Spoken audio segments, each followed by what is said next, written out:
Hey guys, we're super excited today. I'm talking with a aspiring industrial investor, but this video and we're going to anonymously discuss his background and in particular what he's looking to do in the industrial outdoor storage space. So stay tuned if you have questions about getting started in iOS. Do you want to give us a little background just in terms of your investment history, what you do for an anonymous day job? Sure. I live in Chicago, and the past decade and a bit, I've been involved in residential real estate, smaller properties, 1 to 4 units, in fairly high volume. And the goal has always been to just sort of buy and hold cash flowing assets, even if it's a high touch form of management. That's sort of my real estate investment worldview. And So do you do real estate full time then? I'm involved in more of a strategic level. Involvement is, looking towards the future and what might be next. So industrial, especially industrial outdoor storage, is something that caught my eye. Is you're considered like you get most of your income from real estate income. It maybe isn't a full-time job in the sense you're not doing 40 hours a week. Maybe you want to define iOS as you understand it, and then I can shape that too, because I think that would be actually very interesting. So if people are new to iOS or industrial outdoor storage, how do you define it? From what I've gathered, the way I would define industrial outdoor storage, they are, let's say, 3 to 10 acre parcels of land that are in urban areas, very convenient for truckers as they pull off the highway, let's say, through a city. You've got the right zoning to be able to allow outdoor storage and heavy equipment storage, to find larger logistics players and see if they want to store some stuff on your land in a convenient way. And the other is operating maybe a bit more of a business and renting spots, whether it's by the night or by the month, or maybe some combination of those two things. That's my current understanding of iOS. It's very logical. I can see why. Let me tweak that a little bit. And again, this is just my different viewpoint. Size has nothing to do with it. I wouldn't include a size restriction or maximum. It really doesn't have to be infill either. So what you described in urban areas and convenient access, that's true for your thesis and maybe for your investment criteria, but I wouldn't include it in the definition because it's unnecessarily narrow. Low coverage. So it doesn't have to be pure lay down yard, which is like gravel or paved. It doesn't have to be just a flat piece of dirt. It can have some buildings, but the definition kind of starts to fall apart with more than 20 or 30% coverage of the site having a building. So, but beyond that, I think you touched on some things which are useful for your investment criteria, but they don't necessarily need to go into the strict definition, which is zoning, right? Obviously, you want good zoning. You need favorable uses, but even within industrial, I think, again, you could say matter of right use for industrial outdoor storage, truck parking, RV parking, boat, not boat, bus parking is another one. Convenient access off the highway. I mean, those are all pluses, but there's certainly plenty of iOS sites that don't necessarily have those features, and you may or may not like them. But those, I think, technically qualify, even if they're not infill and even if they're not near transportation modes, like rail, ship, or trucking. Those are the three ones that we have here, right? You kind of maybe jump the next step, which is, what is your investment criteria? And you're probably looking at these 3 to 10 acre sites. I don't know if you like Chicago, or a lot of the suburb, or they call it like exfil. Are you investing in Illinois? Do you like that Chicagoland area? I think the simple answer is yes. Okay. For this particular asset class, I think the answer is yes. The follow-up to that question too is like, what's your investment horizon? If you're going to kind of get in and out in 2, 3, 5 years, you can invest in Detroit and you're still going to make money. If you're going to tell me like, Ron, 10, 15, 20 years, you've got to make different types of decisions for that type of hold period. But, Sure.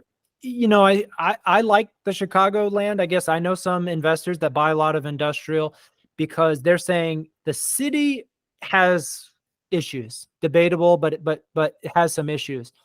The exfil suburbs along the lake, going north up along the lake, super in demand.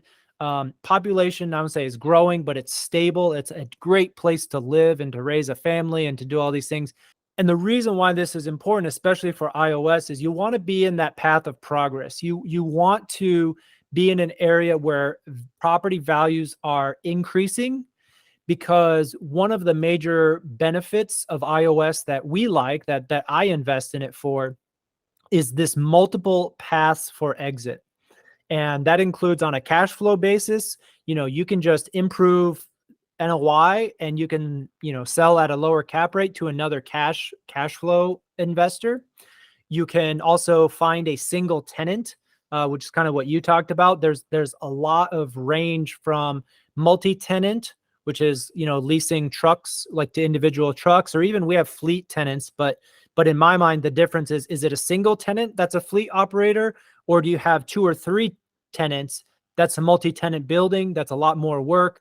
That's a different animal. So you have multi-tenant iOS, you have single tenant iOS, which is great. And then you have owner user, and you have an owner user exit, which is very valuable. This is the example of a company that comes in and says, we want to own this.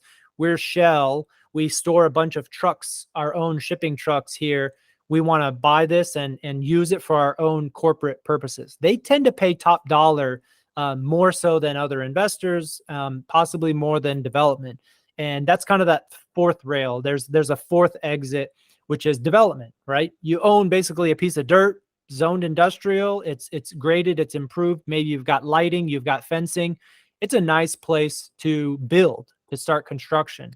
And that development exit is also one of the highest prices per acre that you can get. So what are you targeting, or what do you like? I'm really after cash flow. It's less about appreciation and more about cash flow, much like in my residential life. I think I didn't pay enough attention to appreciation potential in my residential life, and certainly would do things differently if I could go back.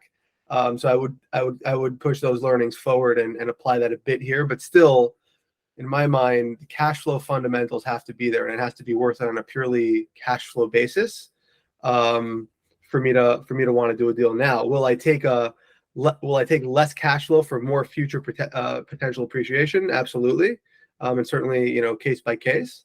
But I'd say cash flow fundamentals are my number one, far and away, and then appreciation to me is gravy and not. So it's going to be an interesting balance, because I think the traditional equity work, like sweat equity versus return, it's a spectrum, right? So residential example is super easy. You have a long-term tenant that's a family in a house, and they sign a 24-month lease.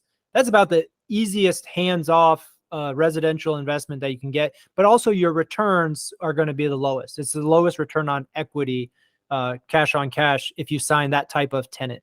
On the other extreme is something like luxury short-term rentals or room rentals, where you're leasing out individual bedrooms to students. For a house, again, you're getting $2,500 a month for the house. That's a long-term stable tenant. And if you're doing short-term rentals, you may be grossing $8,500 a month, but it's a lot of work. You've got to do furnishing, you've got damaged cups, you've got complaining this, you've got leaky toilet, So I would say that that's a traditional approach. And obviously there's things in the middle, there's medium-term rentals, there's student housing that's long-term leases. There's some things that are in between. But back to iOS, that traditional thought process would say multi-tenant for kind of short or gross leases. Gross leasing, as in the tenants all pay a flat amount, and you, the landlord, are responsible for paying property taxes, trash removal, electricity, insurance, that sort of thing. That the traditional would say you'll get the most cash flow from that type of operation. So does that appeal to you, to manage multi-tenant? So yeah, I guess that's what I meant by sort of running a business right on top Yeah. of the real estate. I think that's a great analogy, short-term rentals versus a long-term residential rental. Yeah, I mean, I am not opposed to management. I think that's what Mhm. equity is a big part of the add value, if you will. Leave the hands-off management for the institutional guys. Daily truck rentals, if you can maintain a good occupancy, will generate you the highest yield per square foot of leasable footage, right? Because again, I'll talk about Dallas markets, but you're talking $30 a night for a daily rate for a trucker. So what is that? $900 a month compared to 225 or $300 for a long-term tenant that leases out the full month. So that just gives you a straight example of, okay, well, maybe you're not going to achieve the maximum 100% occupancy, but even at 90% or 80%, you're still talking $600, 630 bucks for the month of 80% occupancy instead of, what did I say, $200. So that's that delta. But you have to work the business to constantly get new tenants in the door, right? You've got to have social media. They've got trucker apps, trucker forums, trucker emails. Facebook is really big. So you've got to put yourself out there. You've got to have great signage so that people see it. And so again, that takes investment, that takes marketing. You're going to have to take some risks to drive that sort of traffic. And then what you'll want to try to become an expert again is understand your customer. Are these people on dedicated routes? Are they driving through and dropping off in, I don't know what the city is, but are they driving to this meat packing place every week and then they need a place to park and then they leave? Or are they people that are long haul that are coming in from Texas, driving up to Chicago?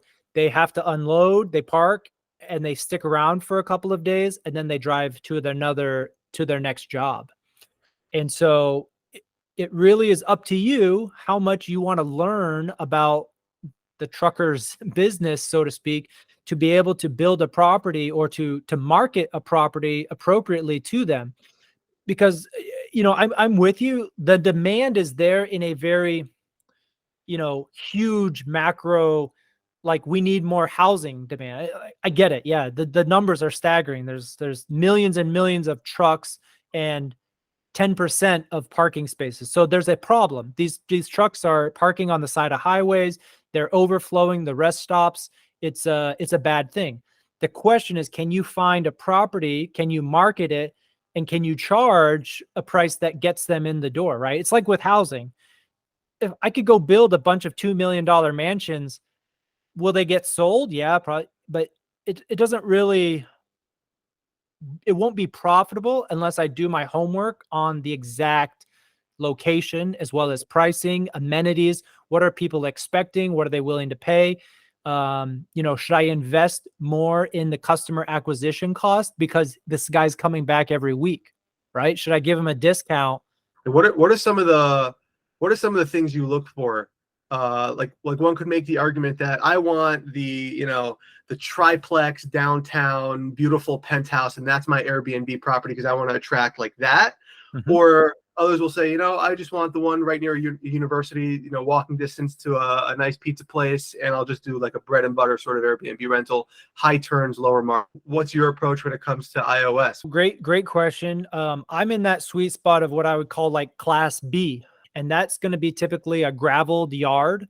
You got to have security. I think security, fully fenced, a gate is a minimum. That's kind of what you need. The class C stuff is like parking basically in an open field. You're not going to get a lot, and the people that you attract are just really cheap, and they're probably going to throw their trash out the window and drive away. But it's the cheapest, entry point and lowest maintenance, and it's just the yard's going to look pretty rough, but for what you're charging, it's fair. So that's the threshold. That's the lowest bar, which is class C. Class B, what I would consider is an improved yard that has gravel.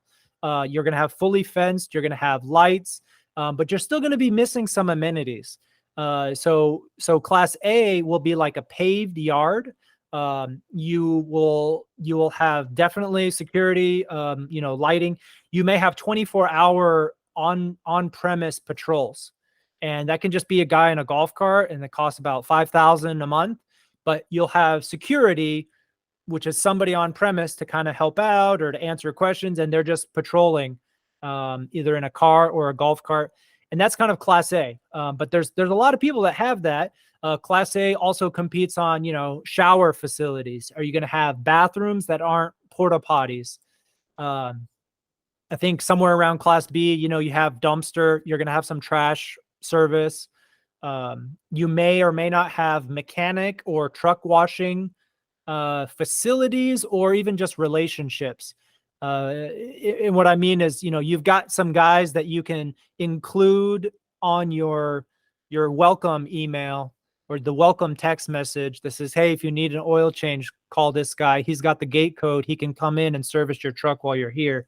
Again, it's not something I'm paying for. It's not something I'm necessarily getting a cut, but it's just the idea of, we have these relationships, and we're going to make it convenient for you to get these extra services.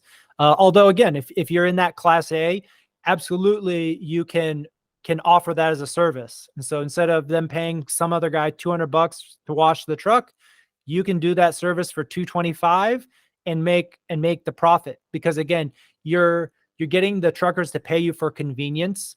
And it's a little bit different because you're not selling luxury experience. You're selling utility for a company. Right. You're making things easier for the guy to do his job, not so you can get your nails, massaged and have cucumber water. You're saying, hey, I'm going to save you time. It's going to be convenient for you. You can get in and out. You can rest. You can get back out on the road, and your truck's going to be ready to go. So for me, the sweet spot is class B. That's gravel yards. That's full security or full fencing, lighting, and a gate. But it's kind of no frills, right? We don't offer the tons of services of picnic tables. We don't have vending machines on site. We don't have, I don't know, Uber drop-off zones, something like that. Guys, they want to have a car, right? So if they're just coming in and they want to visit the city, they're going to park their truck there. They want to make sure it's secure. They maybe get some maintenance done, and then they'll Uber in to go do something, or they stay in a hotel, or they visit somebody they know. They may have family in the area, but they still may Uber to get a little closer, if that makes sense. Like, I guess why not provide an Uber drop off? Let's say if it's basically free. Is it a deliberate decision? Like, look, this is what we do, right? It keeps our lives simple, and sort of take it or leave it. Is that sort of the approach? No, so for our lots, they're all monthly parkers, so we don't do much daily. Whether it's the location, we have marketed a little bit, and we do get a few inquiries. But I would say by and large, the vast majority, almost all of our parkers are monthly. So they're local guys. They live here. They typically will go somewhere for a week. They drive around and they come back. And they work usually for the same company, and they have these contracts where they just pick up here, they drive, and they come back. They drive, so they don't need the Uber. But yeah, we do have guests that are coming from out of market. I think for all amenities, yes, it doesn't cost you anything, but if you are going to offer something, it does cost real estate, maybe some signage, and you want to make sure it's maintained and it looks good, right? So if you are going to offer an amenity, you want to make sure it's awesome. Yeah, we don't need Uber drop off, and Makes sense. but we're in that class B as, I guess, a recessionary thing, because in a recession, the people that are paying $400 to park on a paved, top of the line technology lot, they're going to move down to gravel. But the class B, is still people that are respectful and kind of take care of things a little bit, versus being the bottom. I would call it slumlord, but it's if you have class C apartments, those things are pretty rough. You're going to have murders. You're going to have drug dealers. You're going to have prostitution. as a yard owner would like to avoid those problems, and that's what we can do with Class B. But that's why we chose it, and it's very similar to like multifamily, or again, the higher up the spectrum you go, the higher profit potential, but the greater risk. Because if you're in a downturn, those are the first expenses that people cut. They're not staying in the penthouse when they visit Chicago. They're going to Sure. stay in, nice hotel, but just they're not going to go nuts on a penthouse. Do you provide Wi-Fi, or because they're not daily drivers, that's not really a need? Wi-Fi would be useful, for sure. And not just for the drivers, but for our cameras, because we run like sim cameras. So great question. I think Wi-Fi, again, Wi-Fi is a little bit tricky because if you have a big yard, the physical distance, Yeah. you've got to get repeaters, and then you've got to have those like on solar power. And then it becomes a question of like, well, are you going to have Wi-Fi that covers all of your yard for the cameras? Because if so, then that's fine. But that's a hard problem to overcome. Sure. And then the alternative is, okay, if you say no and you just do Wi-Fi, do you have a building? You need to secure it, because if you don't have a building, you're going to have to build a little cabinet, and then that's going to have to be secure. So it's all these, like chicken and the egg questions. We have a building on most of our stuff, so we have a place to put it, but we have a problem of, I don't think I want to set up Wi-Fi all the way across 5.5 acres, which means the camera on the far side is still going to have to be SIM. And then I'm like, now I'm mixing technologies.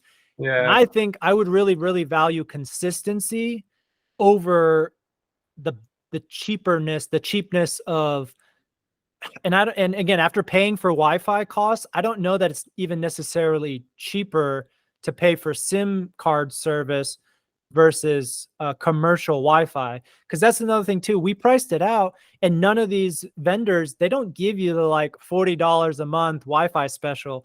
They see the address and they're like, you're commercial. Our minimum for commercial accounts is $150 a month. Yeah. And I'm like, but we're just using this. And they're like, doesn't matter. The address drives the price, and all the providers are the same. So take that into account. It's like $150 a month. If it's only for cameras and the guys use it a little bit, how much value is it if you still have a SIM? You still, what I'm saying? Because the SIM card, let's call it $10 a month per card. So maybe we're paying $30-$40 a month. And then you still have Wi-Fi that saves you.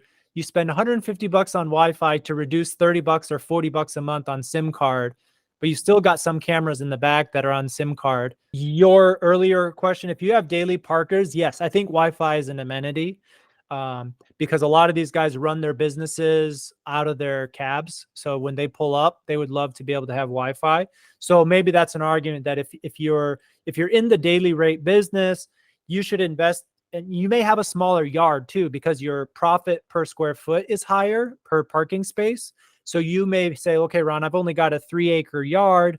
I can cover 3 acres in Wi-Fi, and all my cameras can be on Wi-Fi. All of my truckers want Wi-Fi because I'm doing these daily turns.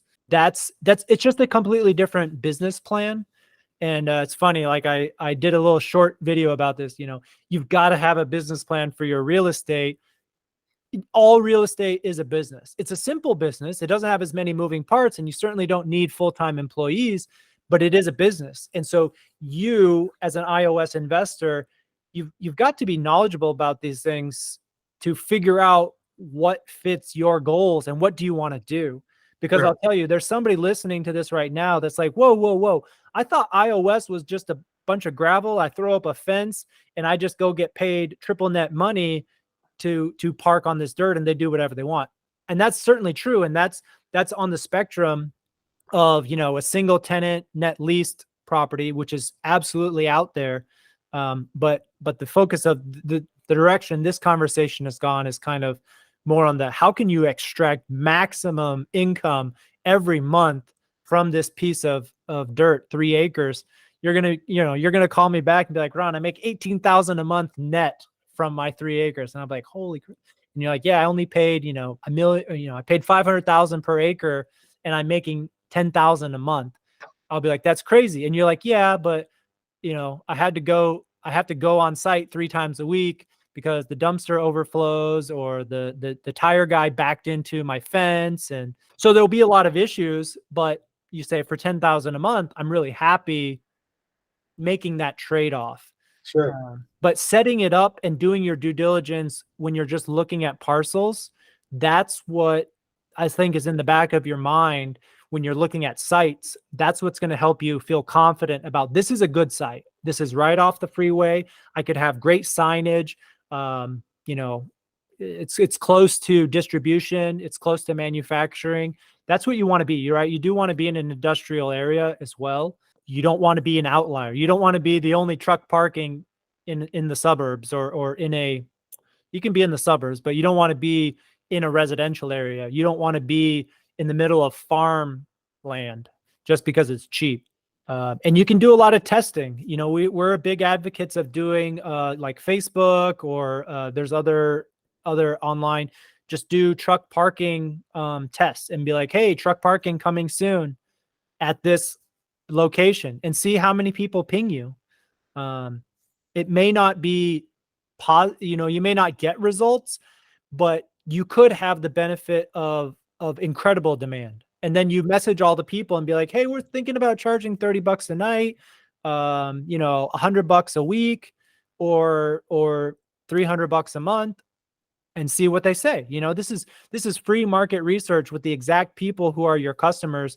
You've got to do that if you're doing anything on the multi-tenant side for truck parking. What is like the spot minimum? In residential, it's like, if you've got a 4-unit building, you're going to be managing that thing yourself, unless you've got 1,000 of them. If it's a 35-unit building, can't really afford a super yet. Yep. If you're in the 100, okay, you could put in a super who's also maybe doing some of the property management work. Like, there are sweet spots. And if you're 300, like, okay, you could afford a little bit of a staff. I think it's pretty low. I would say like 4 acres, bringing in, gross 7 or 8,000 a month. So I don't know what that works out to per parking space, but for me, this is a manageable self-management job if you have a full-time VA. So it can be offshore, preferably offshore, so it's cheap. And if you're spending 2,000 or just under 2,000 a month, that's what is very beneficial. And I think that's what you're asking. Of course, there is no straight analogy. There does not exist truck parking third-party property managers that take 6% of revenue. That does not exist. And most commercial property managers won't do this. They'll be very cautious and they'll be like, I don't know, maybe I'll charge you 15%, maybe I'll charge you 10%, because they really just don't know how many problems they'll have. And so all truck parking, I would say, is self-managed. So the question that you're saying is, if you buy a small passive lot, you're going to be preparing yourself for a lot of pain, because you got to run around. You got to call the plumber. You got to go check out the refrigerator. You got to go do this. And if you can get over that threshold of, call it 8,000, I don't know, maybe 10,000 gross, to where you're paying a VA to save you time on 90% of the stuff, right? You still can't replace boots on the ground, but I think the ROI for a VA in managing those things, because most of your problems will be via text and via email. Sure. And most of your work is still involving scheduling and coordinating and billing and, contracts and emails. So the VA is perfectly suited to be super responsive. B, they can provide a level of customer service that you cannot provide. I'm just going to say, you're busy, you've got kids, you've got other obligations. You do not want to respond to the guy who's asking 7 questions in order to pay you $30. You know what I'm saying? Like, you're like, this is not worth my time to answer your question about do we have showers on site? And you, as an investor, you'd be like, check my website, check Google. I literally have everything on there that we don't offer and we do offer. And it's not going to matter because like an Airbnb, people will text you. As I used to be an Airbnb super host, right? A long time ago, over 10 years ago. Wow. and I would send the gate code to see like, this is how you get into the property. And I would have people text me, what's the gate code? I'm like, I've emailed it to you. I've texted it to you on the welcome packet. It's literally in Airbnb's app. And they're like, well, I've got you on the phone anyway. What's the gate code? And people are just lazy, right? They just do things without trying to solve it for themselves. And so what I'm saying is, even monthly truck parking, which is kind of on the side, you're going to have a lot of those issues. So the VA is nice because they can be hyper responsive, all during working hours. They can email and coordinate a lot of things to, okay, the plumber's come, or not the plumber, but the fence guy's coming on site on Tuesday. Oh, my investor has a conflict. I have to reschedule. Okay, great. Okay, do you have the plans? Yes. Do you have the drawings? Okay, well, we're going to do this repair. Okay, the VA can help tremendously, and I think that tipping point, is like 8 or 10,000 a month gross, where you're giving up net income, right? You're giving up profit to buy back some time, but it allows you to scale. You can probably triple in size using that same one person. That makes a lot of sense. So, I mean, first of all, how many spots do you figure fit on an acre as a rule of thumb? It really depends. You can do some math and you can start doing some site plans for yourself, just kind of doing some layouts, but it's really becomes more of an art. So for the numbers, these are 75-foot long spaces times anywhere from 11 to 12 to 13 feet wide. So if that's 900 feet, so 75 feet long by 12 feet wide is 900 square feet of space. So if you want to call it like 43,000, square feet in an acre, and you've got to allow for roadways and access. I want to say we end up at somewhere between 20 to 25. And That'd be about 50% coverage, which I think is reasonable. So, like in the self-storage world, there were people that were looking for the old like mom and pop existing storage businesses and then just buying them. And then there were others that were standing up their own facilities. What do you recommend in this world? Is it buying an existing truck parking?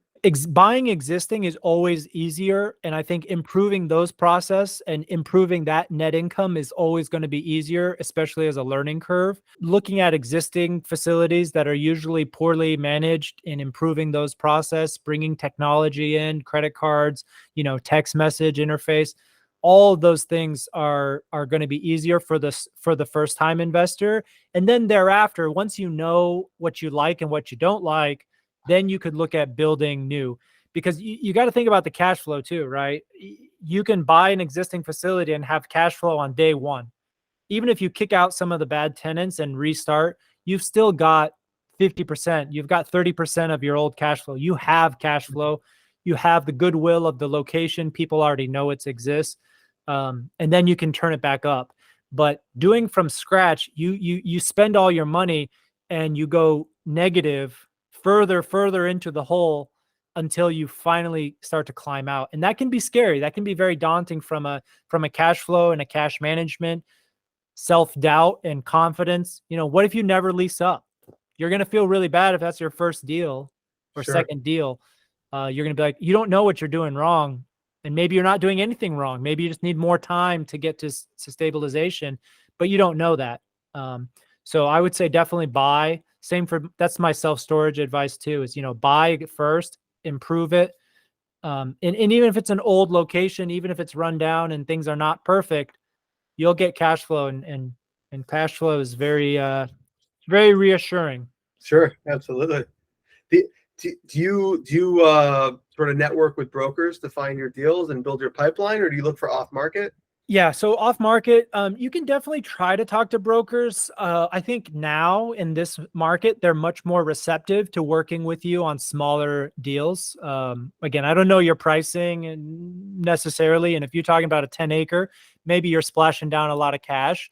But for my stuff, that's in Texas anyway, in DFW, the 4 to 10 acres is not that expensive relative to what brokers used to be doing.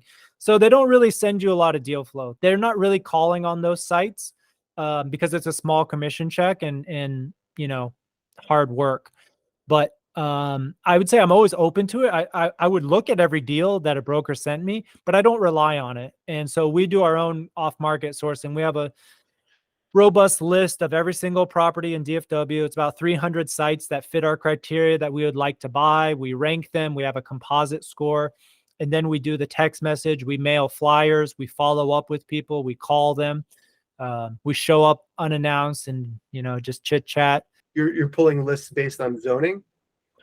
My partner did all that stuff. I'm not 100% sure. It's something through like PropStream to filter properties. And then we set some acreage sizes from that list. And then we do some skip tracing, a different service to get some LLC names and contacts and that sort of thing. Off market is going to be just so much better. You control a lot more of the process. And I don't think there are brokers that have a ton of deal flow for this property type. So why try to fit a square peg in a round hole? And you as the investor have the privilege of paying them $100,000, for something that's a very frustrating process. Fascinating. So, and I've seen like a lot of these guys on LinkedIn, they're probably the Class A guys, the institutional roll-ups that are happening. Yep. They've got these beautiful truck terminals. You can do that too. Don't get me wrong. You can build those beautiful ones, but so like Zenith, Altera, Triton. I mean, there's some big groups with a lot of capital behind them, but their deal size, their deal minimums are quite high because they have like a $10 million purchase price minimum. There's not enough upside for them to do the due diligence on less than 10, but we can buy sites for $5 million all day.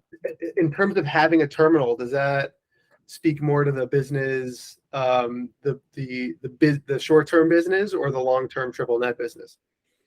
I think a truck terminal is only useful or most useful is leased to a single tenant. Yeah. If it's operational and not obsolete, a truck terminal is valuable to an operator.